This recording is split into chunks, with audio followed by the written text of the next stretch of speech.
dimuat di banyak media bahawa 2 juta Muslim murtad tiap tahun. Jumlah mu'alaf itu 10 kali lipat orang yang murtad. Jadi satu sisi dramatis sekali angkanya.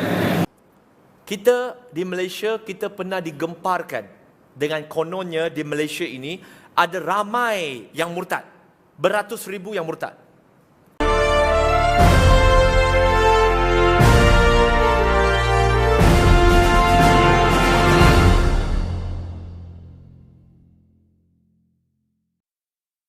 Shalom saudara-saudaraku yang diberkati oleh Tuhan, salam damai sejahtera bagi kita semuanya. Saat ini saya ingin mengajak saudara untuk menyaksikan beberapa video yang berisikan bahwa setiap tahunnya ribuan manusia datang berduyun-duyun dan bertobat menerima Yesus sebagai Tuhan dan Juru Selamatnya. Sontak semua tokoh-tokoh agama seperti dari umat Muslim yang merasa banyak umatnya beralih keyakinan, mereka langsung mencari apa penyebabnya. Saudara-saudaraku yang diberkati oleh Tuhan, seperti firman Tuhan berkata bahwa sebelum Tuhan Yesus datang kedua kali, memang tuayan-tuayan sudah menguning dan siap dituai. Dan tentu dengan cara-cara Tuhan sendiri akan membawa mereka kepada pengertian-pengertian yang membuat mereka hidup berkemenangan dan diselamatkan oleh Tuhan Yesus. Seperti apa video-video yang akan kita saksikan? Mari sama-sama kita lihat video berikut ini. Jesus Christ. And now I want you to repeat this after me. If you want to receive Jesus, say, Dear Lord Jesus. I believe. Kita di Malaysia, kita pernah digemparkan dengan kononnya di Malaysia ini ada ramai yang murtad. Beratus ribu yang murtad. Tetapi tuan-tuan dan puan-puan, kalau kita ikutkan satu statistik rasmi yang dikeluarkan oleh kerajaan kita. Ini kerajaan lama ya. Iaitu pada tahun 2011, Menteri di Jabatan Perdana Menteri waktu itu, iaitu Menteri yang bertanggungjawab untuk hal ehwal agama, iaitu Datuk Jamil Khair Baharom, di Parlimen, beliau ditanya tentang murtad. Di Malaysia ni ramai ke? Berapa ramai? Yang mohon ni berapa ramai? Mengikut statistik yang dikeluarkan oleh beliau, beliau mengatakan yang memohon untuk murtad daripada tahun 2000 sehingga ke tahun 2010, 10 tahun, yang memohonnya adalah 863. Nak kata sahaja boleh, nak kata banyak pun boleh. Manakala yang diluluskan daripada 863 adalah 135 orang.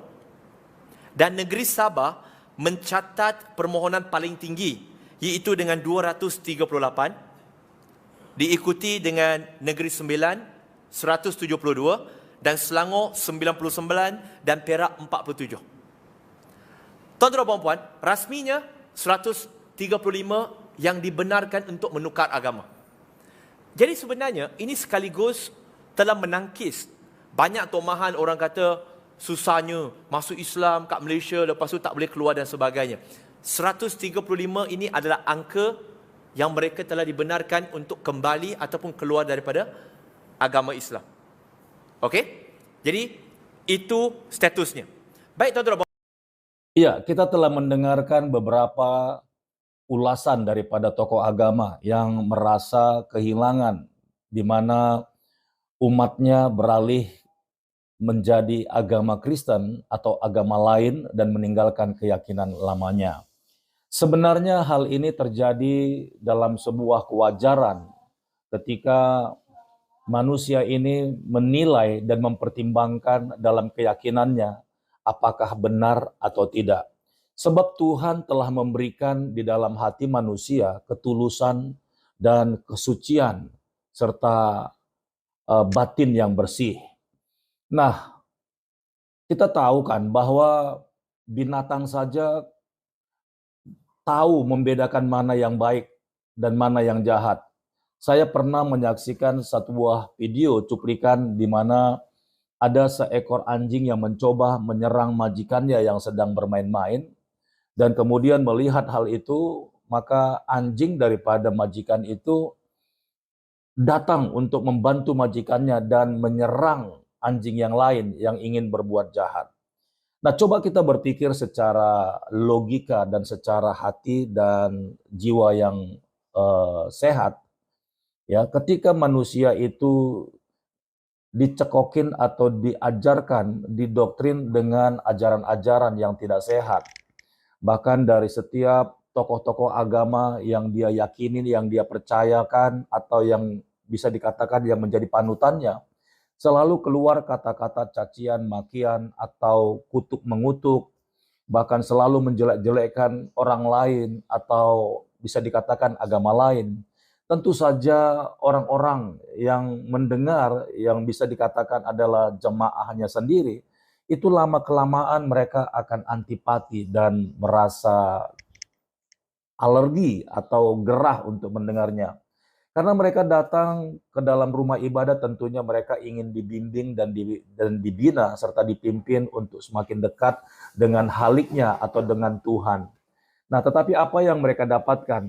Ya, kita tahu banyak sekali tokoh-tokoh agama yang terlalu ekstrim, yang mengajarkan sesuatu yang bukan membawa orang-orang kepada jalan yang benar, tetapi justru setiap kali dia mengajar atau berceramah, selalu ada kata-kata ataupun sifat-sifat yang suka menjelek-jelekan orang lain, atau bisa juga menghina atau mencaci maki sesama manusia. Nah, inilah sebenarnya persoalan yang paling besar terjadi, sehingga manusia atau orang-orang ataupun jemaah yang mendengar ini lama-lama tidak menyukai ajaran atau anutan yang mereka dengarkan setiap saat mereka ibadah.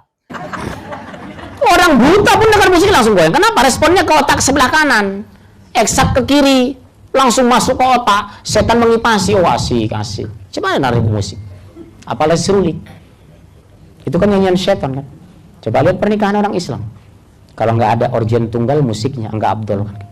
Islam loh. Mau kapan kita kembali ke Quran? Semua mazhab, jangankan Rasul Al-Quran mengharamkan, semua mazhab mengharamkan musik. Tapi coba di Indonesia, semua acara pakai musik. Anak muda dihancurkan pakai musik. Maaf ya, saya kos-kosan dulu kuliah. Saya dilecehkan orang, karena apa? Di rumah saya tidak ada TV, tidak ada radio, tidak ada TV. Sampai saya meninggal, di rumah kami nggak ada itu. Nggak ada TV, sampai meninggal ayah saya. Subhanallah. Hidup saya sampai sekarang, hidup. Yang kedua, tradisi-tradisi yang tidak menguntungkan apa? Ulang tahun. Itu dari Islam atau dari Nasrani? Panjang umurnya. Yang suka minta panjang umur, pertama iblis, kedua jin. Betul kan? Tiup lilinnya. Kalau untuk ditiup, kenapa dipasang, Mas? Karena goblok. Karena goblok. Karena goblok. Karena goblok. Dan jangan heran kalau lama-kelamaan mereka akhirnya mencari yang namanya ajaran yang sehat, yang bisa diterima hati dan juga akal yang sehat juga. Maka hal itu dengan mudah mereka dapatkan. Terlebih lagi zaman sekarang ini adalah zaman internet. Zaman begitu mudah terbuka mencari informasi-informasi yang singkat sekali, bahkan dimanapun kita berada, apakah di pinggir jalan, ya, atau di dalam mall, atau di parkiran, di pinggir sawah, atau di ladang, setiap orang bisa mencari apa yang manusia butuhkan. Dan jelas saja, ya, bahwa di internet itu semua informasi dan data lengkap dan dapat dicari dengan waktu yang singkat. Nah, jadi mereka ketika mendengar ada ceramah dari salah satu, mungkin dari hamba Tuhan atau pendeta, mereka bisa interest dan tertarik. Ternyata ajaran agama Kristen ini adalah ajaran agama yang baik, yang mengajarkan saling mengasihi, saling mengampuni, dan saling menolong. Sebab Tuhannya orang Kristen itu adalah kasih, dan selalu mengajar kasih, serta mengampuni orang-orang yang berbuat jahat kepada kita. Sementara dari ajaran yang selama ini didengarkan oleh jemaah Islam sendiri, itu adalah kekerasan, kebencian, dan juga hinaan, cacian, dan makian.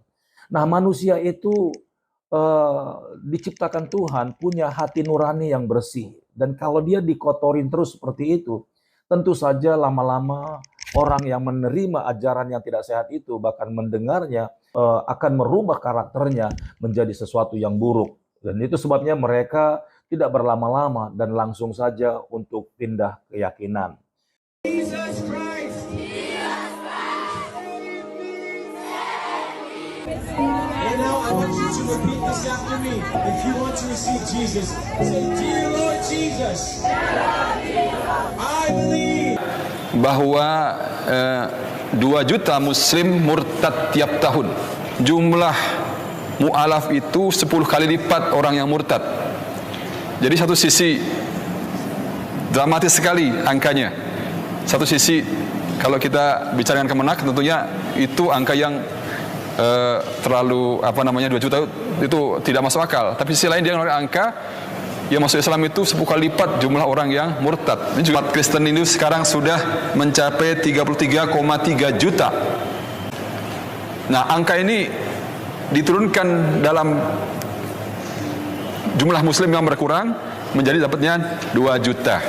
Jadi bukanlah karena adanya satu kelompok misionaris yang selalu diceritakan oleh para ustadz untuk mempengaruhi atau mendoktrin jemaahnya. Tidak. Sebenarnya umat Kristen bahkan para pendeta itu ya berceramah dengan normal dari gereja dan direkod ke dalam video dan dilepaskan ke dunia maya di internet. Dan setiap khotbah para pendeta pun dalam setiap ibadahnya tidak ada mengejek atau mengungkit agama-agama lain, tidak. Karena Alkitab itu penuh dengan hasanah dan penuh dengan pengajaran-pengajaran yang harus banyak dan lebih dalam lagi digali untuk mengenal siapa Tuhan dan Juru Selamatnya umat Kristen. Jadi apa yang ditakutkan oleh para ulama dan ustadz ini tentu menjadi pembelajaran bagi mereka. Karena bedanya agama Islam dengan Kristen adalah Kristen itu adalah agama kasih. Sementara Islam, ya tanya sendiri. Baik saudara-saudaraku ini diberkati oleh Tuhan, sampai di sini video yang Pastor Daud upload. Kiranya video ini menjadi berkat bagi kita semuanya. Sampai jumpa di video berikutnya. Tuhan Yesus memberkati. Shalom.